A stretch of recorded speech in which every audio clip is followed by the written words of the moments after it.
Good morning, beautiful people. How are we all? Again, I hope you're all staying at home, staying safe and staying healthy. So, I want to talk about sulfates and parabens, particularly in shampoos.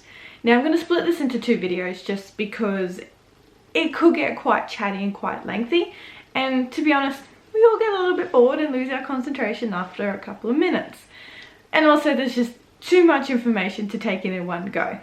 So, this video, we're just going to talk about sulfates in shampoos and what they actually are, what they do, and why are they everywhere saying sulfate free, ignore sulfate, don't use it.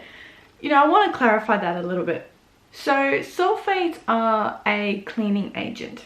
If your shampoo lathers, then it's pretty safe to say that that shampoo contains sulfates.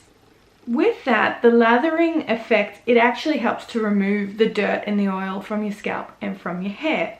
So if your shampoo has little to no lather, then it most likely doesn't contain sulfates. But usually it clearly states it on the front of the bottle if it does or if it doesn't. Sulfates have been a staple in shampoo for many years, but probably the last 10, it's become quite controversial with a lot of people saying that it's bad for you, you shouldn't use it, it's bad for your skin, and there's even claims that it can cause cancer. But that hasn't been scientifically proven, that's just a thought and a claim that people have made.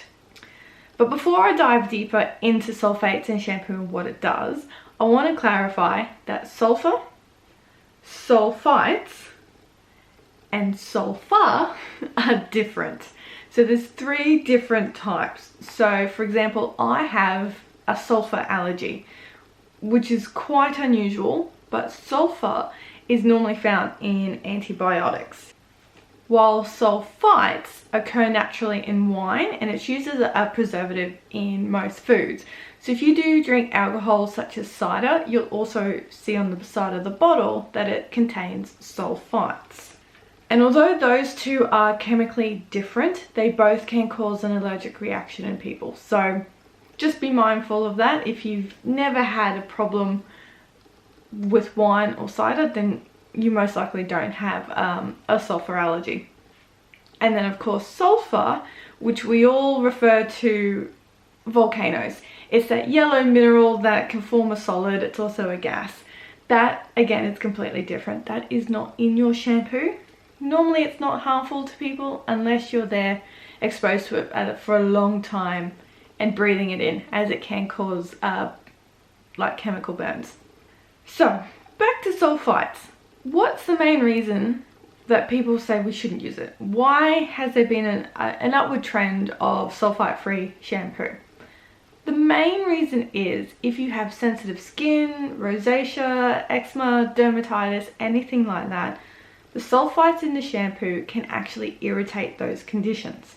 Also, if you have thin or dry hair, your hair is already quite fragile, and the sulfites, the lathering effect, can actually strip the natural oils out of the hair and cause the hair damage over time.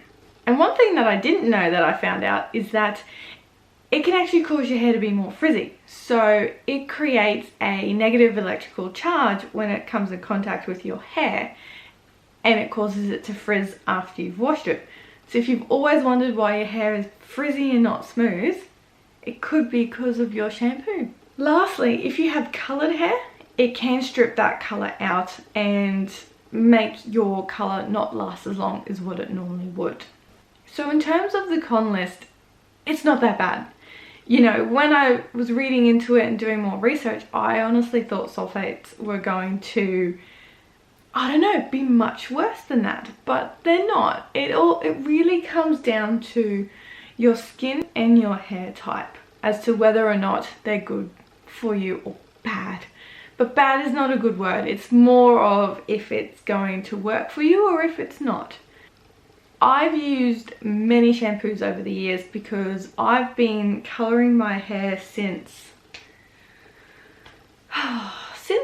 grade 10, so maybe since I was 15, 14, which is a long time. I am sort of naturally blonde, but you've seen I've had purple hair, I bleach my hair, I've done a lot.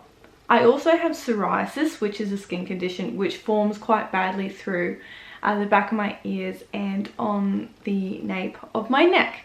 So for me, sulfur-free shampoos actually do work much better. They don't dry my hair out, they don't dry my scalp out, they don't irritate any of the skin conditions, and my hair stays cleaner for longer. So my hair is thin, but I have a lot of it. And it's only dry sort of on the ends of where I style it. So like you can see a little bit through here. So I washed my hair Monday and it's now Wednesday, and I probably won't wash it now until Thursday. So usually I get 3 good days out of a wash. I've used medicated shampoos because of my psoriasis. Doesn't really help. Steroid creams work best for that. But again, the medicated shampoos didn't wash my hair. It didn't make it look healthy and happy. So for me personally, sulfate-free shampoo is definitely the way to go. And in saying that, the shampoo that I absolutely love, which I strongly recommend if you do get your hair done often, speak to your hairdresser, chat to them, find out what products are going to work, get them to test some when you know they're washing your hair at the salon. It's the best way to know if something is going to work, if it's going to irritate, or if it's not. So my hairdresser put me on to Davines Nunu shampoo. This is brilliant, along with the conditioner, which comes in this tub and looks a bit gross. But this for me is the winning combination. This Nunu shampoo is for highly processed or brittle hair, and it's also good so if you've got dry hair. So I bleach my hair a lot, which is why we went on to this. So before I took out all the purple, I did this so that my hair wouldn't get damaged through the colouring process, and it stays healthy and it stays smooth. Now, I do need to wash it twice with that shampoo, but it keeps it clean, and that conditioner is brilliant. It makes it super soft, and it's all made with natural ingredients, including tomato extract, and all the packaging is 100% recyclable. That container for the conditioner is actually food grade safe, so once I've used it, I can properly clean it and sterilize it and use it as a food container. Another shampoo that I thought I would show you that I use and recommend is this one from Juice. It is the Silver Blonde. So this is a purple shampoo. It is more drying. It does have a little bit more of a lather. It's also vegan friendly. This is what I use maybe every 1 to 2 months to remove the yellow tones from my blonde. So this is going to last me forever, but this is also really lovely and works really nicely with the Davines Nunu shampoo.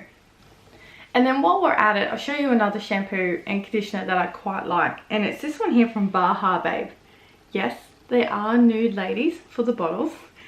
These are made with like coconut and other floral extracts, and they're really nice.